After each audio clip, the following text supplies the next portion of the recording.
সুপ্রিয় শিক্ষার্থীবৃন্দ, তোমরা সবাই কেমন আছো? আশা করি বেশ ভালো আছো। গত ভিডিওতে আমি তোমাদের মডেল ভার্ব মেইন নিয়ে আলোচনা করেছিলাম। তারই ধারাবাহিকতায় আজকে তোমাদের সামনে আমি একটি মডেল ভার্ব নিয়ে হাজির হয়েছি, সেটা শুড।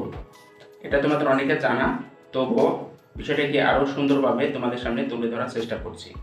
এই স্ট্রাকচারটি ফলো করে তুমি লক্ষ লক্ষ বাক্য নিজে তৈরি করতে পারবে ইনশাআল্লাহ। তাহলে আজকে তোমাদের আমি শেখাচ্ছি শুডের ব্যবহার। ভিডিওটি প্রথম থেকে শেষ পর্যন্ত তোমরা দেখবে, ঠিক আছে? শুড শুড অর্থ হচ্ছে উচিত। এর নিয়মটা হলো কারো কোনো কাজ করা উচিত। এখানে দেখো, মনে রাখতে হবে কারো কোনো কাজ করা উচিত। আর হলো কোনো কিছু হওয়া উচিত। এই দুটো মনে রাখলে তোমাদের এই স্ট্রাকচারটা ব্যবহার করতে পারবে।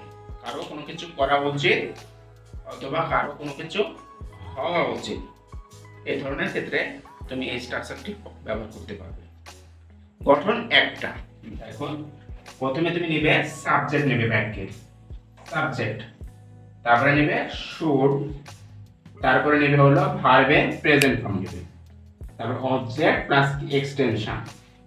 এই স্ট্রাকচার তুমি অবলম্বন করে এই ধরনের বাক্যগুলো ট্রান্সলেশন করতে পারবে। এই স্ট্রাকচারটা হলো অ্যাফার্মেটিভ, মানে হলো হ্যাঁ বোধকের স্ট্রাকচার। এটা হলো হ্যাঁ বোধকের স্ট্রাকচার। এইটা যদি আমি না বোধকে ব্যবহার করি, তার স্ট্রাকচারটা কি হবে? তার স্ট্রাকচারটা হবে সাবজেক্টের জায়গায় সাবজেক্ট থাকবে, শুডের পরে কি হবে? একটা খালি এই শুডের পরে এইটা হলো মডাল ভার্ব, এইটার পরে একটা নট নিতে হবে। তারপরে এদিকে যা আছে ঠিকই থাকবে, verb plus object plus extension, এদিকে ঠিকই থাকবে। অর্থাৎ শুডের পরে জাস্ট একটা নট নিতে হবে। ব্যাপারটা যদি প্রশ্নবোধক হয়, তখন হবে এই শুডটা, এটা সবার প্রথমে চলে আসবে, এই সাবজেক্টের আগে চলে আসবে। যখন প্রশ্নবোধক হবে, প্রশ্নবোধক হলে সাহায্যকারী ভার্বটা সাবজেক্টের আগে চলে আসে। তাহলে যদি এটা প্রশ্নবোধকের সাথে, তাহলে কি হবে স্ট্রাকচারটা? প্রথমে শুড নেবে, তারপরে নেবে সাবজেক্ট, তারপরে নেবে ভার্ব, তারপরে নেবে অবজেক্ট, তারপরে নেবে এক্সটেনশন, এবং বাকি শেষে প্রশ্নবোধক চিহ্ন দেবে। আর ব্যাকরণে যদি প্রশ্নবোধক এবং না বোধক হয়, দুটাই যদি নেগেটিভ ইন্টারভেল যদি একসাথে হয়, তাহলে তার স্ট্রাকচার হবে প্রথমে তুমি শুড নেবে, তারপরে সাবজেক্ট নেবে, তারপরে নট নেবে, তারপরে ভার্ব নেবে, তারপরে অবজেক্ট নেবে প্লাস এক্সটেনশন নেবে। এবার দেখো, আমি এখানে দুইটা উদাহরণ লিখেছি। এই উদাহরণটা অনুসরণ করে তুমি কমপক্ষে 10টি করে বাক্য তৈরি করবে এবং এটা আমার কমেন্ট সেকশনে পাঠিয়ে দেবে। তাহলে তোমরা শিখতে পারবে এবং এগুলো তোমরা তোমাদের বন্ধুদের সাথে, তোমার সহপাঠীদের সাথে বিনিময় করবে। তুমি বাংলা বলবে, তোমার বন্ধু ইংরেজি বলবে, তুমি ইংরেজি বলবে, তোমার বন্ধু বাংলা বলবে। এইভাবে তুমি স্পোকেনেও একদম দক্ষ হয়ে উঠবে। তো উদাহরণ দুটি দেখো। তোমার বইটি পড়া উচিত। কি কাজ করা উচিত? তোমার পড়া উচিত, পড়া। তাহলে তুমি প্রথমে কি নাও? সাবজেক্ট নাও। সাবজেক্ট কোনটা কেন দেবো? তো তোমার ইংরেজি হবে ইউ।